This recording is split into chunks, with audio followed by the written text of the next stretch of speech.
नमस्ते, मैं हूं डॉक्टर सरोज और आज हम पढ़ रहे हैं कक्षा 11वीं की हिंदी की पाठ्य पुस्तक आरोह भाग 1 और उसमें बहुविकल्पीय प्रश्न उत्तर। प्यारे बच्चों, सबसे पहले पाठ्यक्रम में जो पाठ हटा दिए गए हैं वो मैं बता रही हूँ, ध्यान से सुनिए। सत्यजीत राय का अप्पू के साथ 2.5 साल पाठ्यक्रम से हटा दिया गया है। रामनरेश त्रिपाठी का पथिक कविता ये पाठ्यक्रम से हटा दी गई है। बाल मुकुंद गुप्त विदाई संभाषण गद्य भाग में से, और कविता है त्रिलोचन जी की लिखी हुई चंपा काले काले अक्षर नहीं चिन्हती। इसके अलावा मन्नू भंडारी का लिखा हुआ रजनी और अक महादेवी की कविता हे भूख मत मचल, हे मेरे जूही के फूल जैसे ईश्वर। अवतार सिंह पास की कविता सबसे खतरनाक। सैयद हैदर रजा की आत्मकथा का अंश आत्मा का ताप। ये पाठ हिंदी आरोह भाग 1 में से इस बार हटा दिए गए हैं और जो पाठ आएंगे उन पाठों के बहुविकल्पीय प्रश्न उत्तर आज हम यहाँ करने जा रहे हैं। तो देखिए, कबीर शब्द का अर्थ क्या है? संत, छोटा, महान या गुरु? उत्तर क्या आएगा? महान। कबीर किस जाति से संबंधित माने जाते हैं? जोगी, बुनकर। जुलाहा जाति से संबंधित थे, वो कपड़ा बुना करते थे और बेचा करते थे, उन्हीं से उनका गुजारा होता था। कबीरदास का जन्म कब हुआ? 1398 ईस्वी। कबीर जी का पालन पोषण किसने किया था? नीरू नीमा जुलाहा दंपति ने। कबीर की काव्य रचना का नाम क्या है? एकमात्र काव्य रचना उनकी बीजक। कबीरदास का गुरु किसे माना जाता है? रामानंद जी को। कबीरदास हिंदी साहित्य के किस काल से संबंधित है? वो भक्ति काल की निर्गुण काव्यधारा के प्रतिनिधि कवि माने जाते हैं। कबीरदास ने अपना जीवन अधिकतर किस नगर में व्यतीत किया? सही उत्तर क्या होगा? काशी। कबीरदास की मृत्यु कहाँ पर हुई? मगहर में। डॉक्टर राम कुमार वर्मा के अनुसार कबीर के काव्य की भाषा कौन सी है? डॉक्टर राम कुमार वर्मा ने उनकी भाषा को खिचड़ी भाषा कहा है, क्योंकि बहुत सारे अलग अलग भाषाओं और बोलियों के शब्द हैं उनकी काव्य रचनाओं में। भाषा पर कबीरदास का जबरदस्त अधिकार था, यह कथन किसका है? सही उत्तर क्या होगा? आचार्य हजारी प्रसाद द्विवेदी। डॉक्टर हजारी प्रसाद द्विवेदी ने कबीरदास की भाषा क्या मानी है? डॉक्टर हजारी प्रसाद द्विवेदी ने उनकी भाषा को सधुकड़ी भाषा कहा है। साधुओं की तरह वो घूमते फिरते रहते थे, इसलिए उनकी भाषा को सधुकड़ी भाषा कहा है।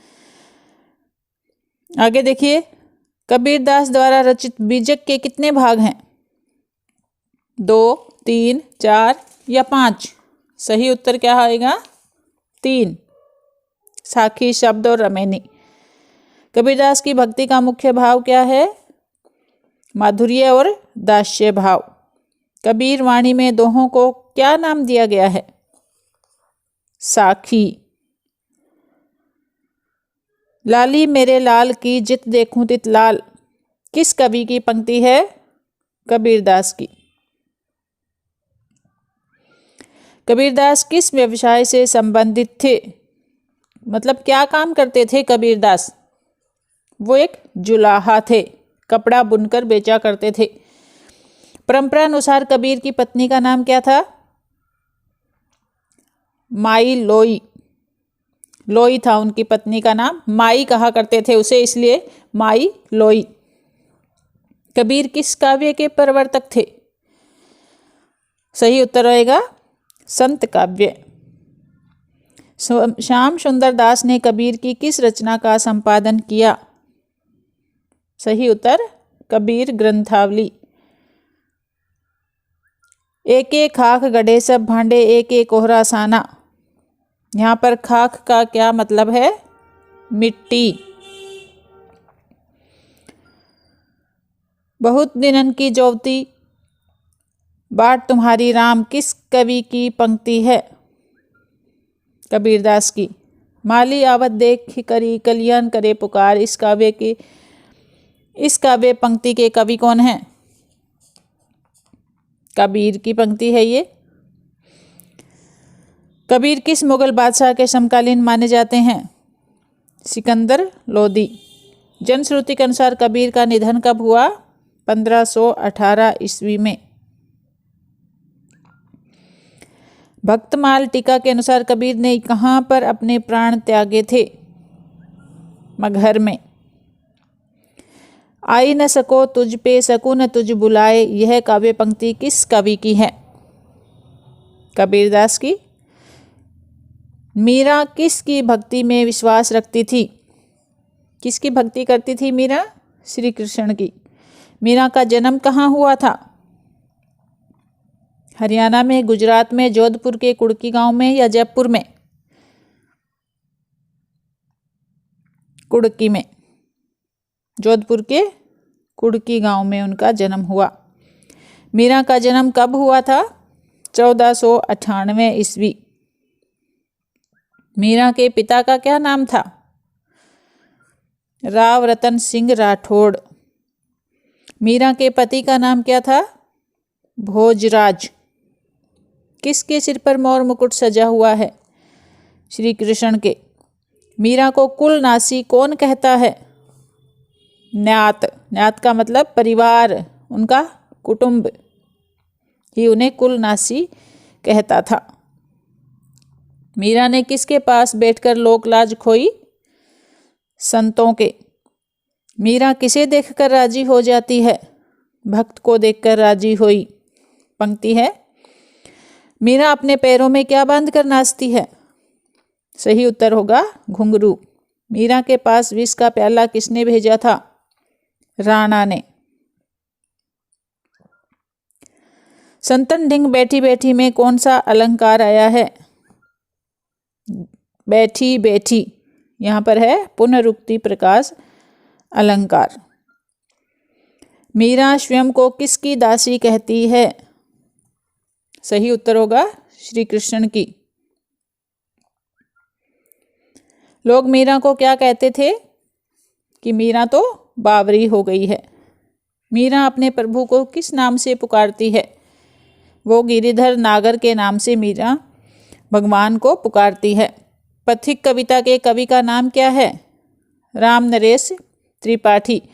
पथिक कविता हमारे पाठ्यक्रम से हटा दी गई है, तो इसके प्रश्न हम छोड़ देते हैं। आगे देखिए, वे आंखें कविता 59 नंबर पर। वे आंखें कविता के कवि का नाम क्या है? सूर्यकांत त्रिपाठी निराला, त्रिलोचन, सुमित्रा नंदन पंत या भवानी प्रसाद मिश्र? सही उत्तर क्या आएगा? सुमित्रा नंदन पंत।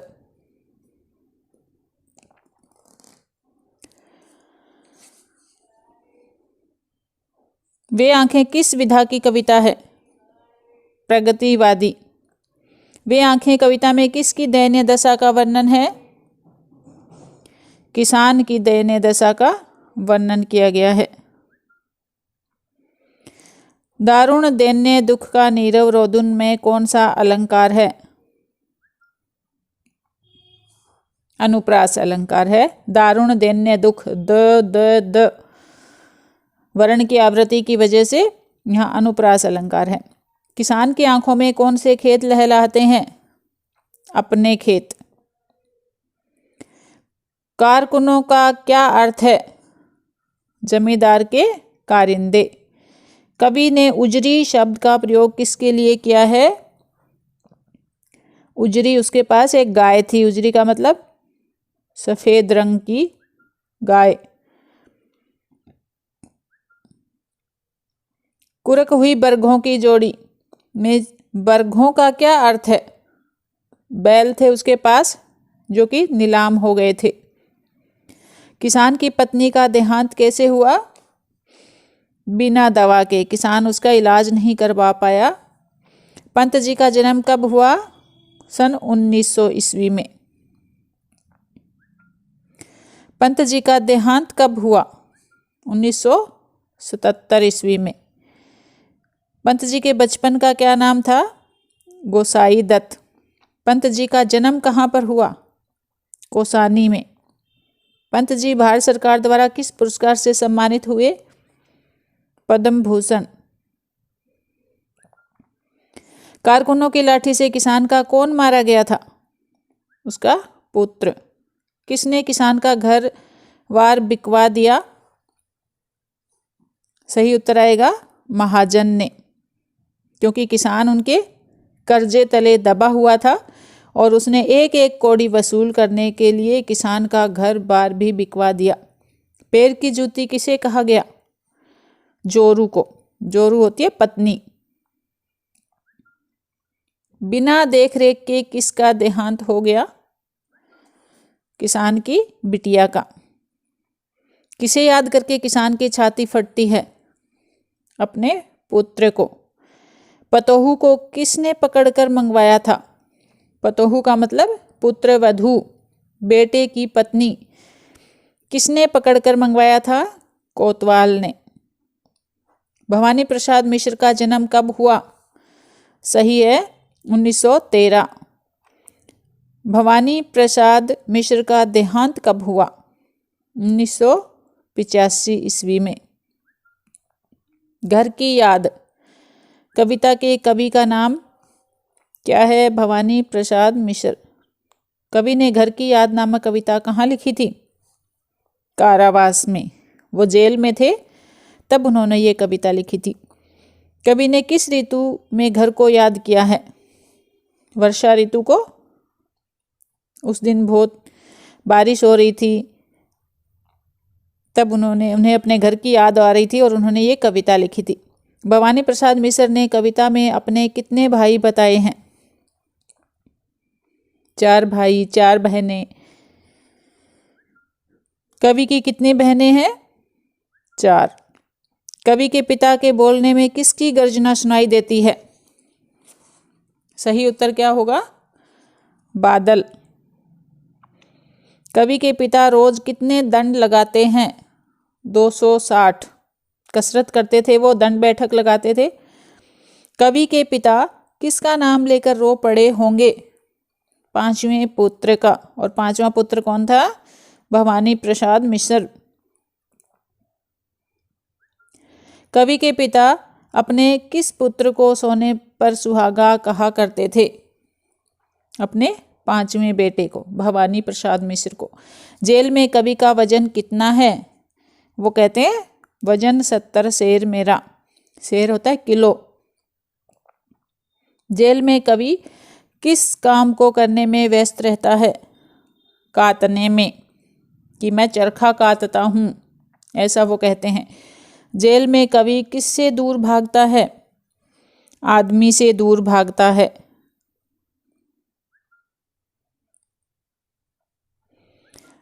भारत सरकार ने भवानी प्रसाद मिश्र को किस उपाधि से सम्मानित किया?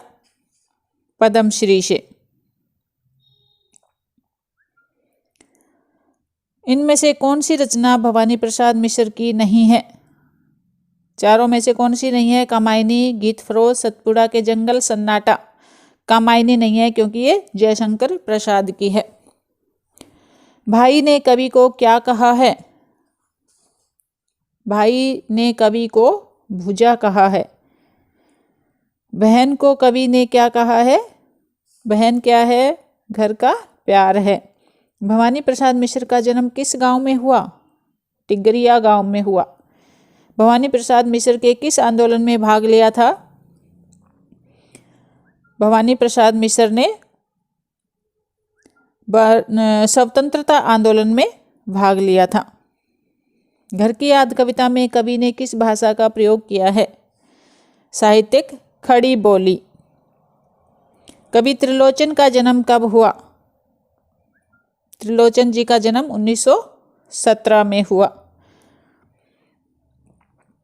कवि त्रिलोचन की कविता भी पाठ्यक्रम से इस बार हटा दी गई है, तो उसके प्रश्न भी छोड़ देते हैं।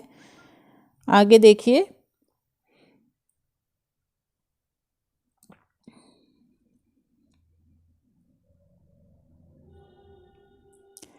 दुष्यंत कुमार 119 का प्रश्न देखेंगे हम।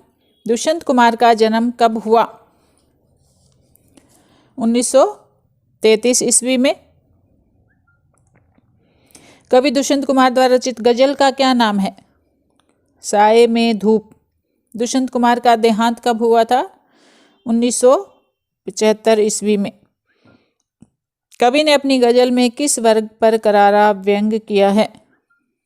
सही उत्तर होगा शासक वर्ग। मयस्सर किस भाषा का शब्द है? ये एक उर्दू का शब्द है। कवि को किसके साए में धूप लगती है? पेड़ों के साए में। साए होती है छाया। विरोधाभासी अलंकार है यहाँ पर। दुष्यंत कुमार का देहांत किस कारण हुआ था?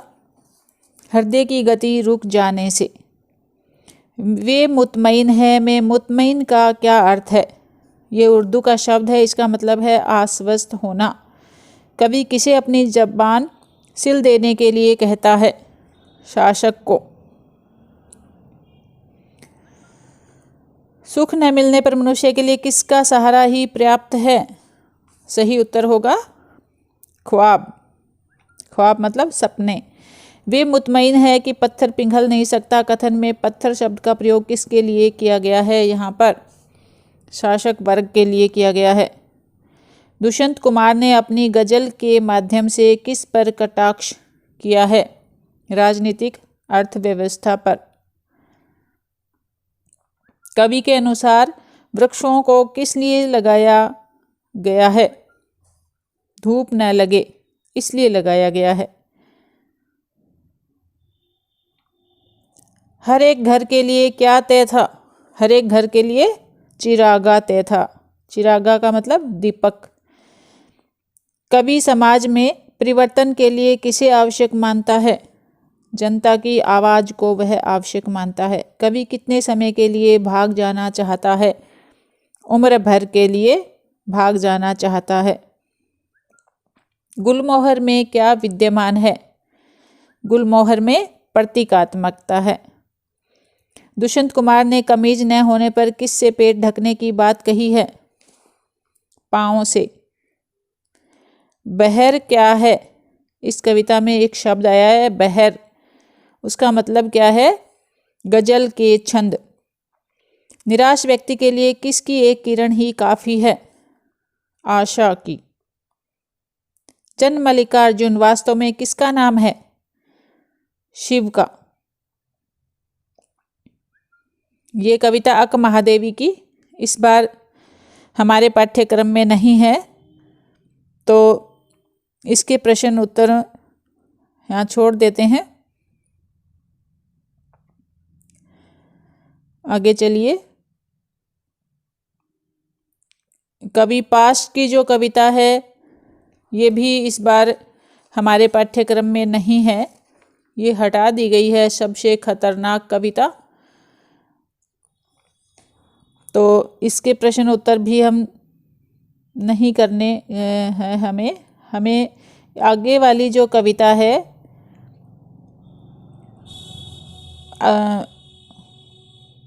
आओ मिलकर बचाएं निर्मला पुतुल 181 नंबर पर आप देखिए। निर्मला पुतुल किस राज्य की रहने वाली है? मध्य प्रदेश, झारखंड, बिहार, उत्तर प्रदेश। सही उत्तर आएगा झारखंड। निर्मला पुतुल का जन्म कब हुआ? 1972 में हुआ। निर्मला पुतुल का जन्म कैसे परिवार में हुआ? आदिवासी। आओ मिलकर बचाएं किसके द्वारा रचित कविता है? निर्मला पुतुल। कवयित्री ने किस समाज को बेबाकी से प्रकट किया है? सही उत्तर आएगा संथाली। कवयित्री ने किस जीवन के अनछुए पहलुओं से परिचय कराया है? आदिवासी। धनुष की डोरी किसका प्रतीक है? शिकार। प्रकृति के विनाश और विस्थापन के कारण किसका समाज संकट में है? आदिवासियों का। कवयित्री किसे बनाए रखने का संकल्प लेने की बात कह रही है? कुएं के पानी की पवित्रता, तालाब के पानी की पवित्रता, नलकूपों के पानी की पवित्रता या नदियों के जल की पवित्रता? सही उत्तर है नदियों के जल की पवित्रता। कवयित्री ने किस प्रकार की चिंता व्यक्त की है? शहरी परिवेश पर, ग्रामीण वातावरण पर, आदिवासी वातावरण पर या आज के वातावरण पर? कवयित्री ने किस प्रकार की चिंता व्यक्त की है? आदिवासी वातावरण पर चिंता व्यक्त की है। कवयित्री के साहित्य में कौन सा भाषापन है? झारखंडी। हंसने के लिए किसकी थोड़ी सी आवश्यकता है? हंसने के लिए थोड़ी सी खिलखिलाहट। अपनी बस्तियों को नंगी होने से किस आबो हवा से बचाना चाहिए? शहर की आबो हवा से। मिट्टी का क्या बचाएं से अभिप्राय क्या है? मिट्टी का सौंधापन। मिट्टी की जो खुशबू होती है उसको बचाने का वो आह्वान करती है इस कविता में।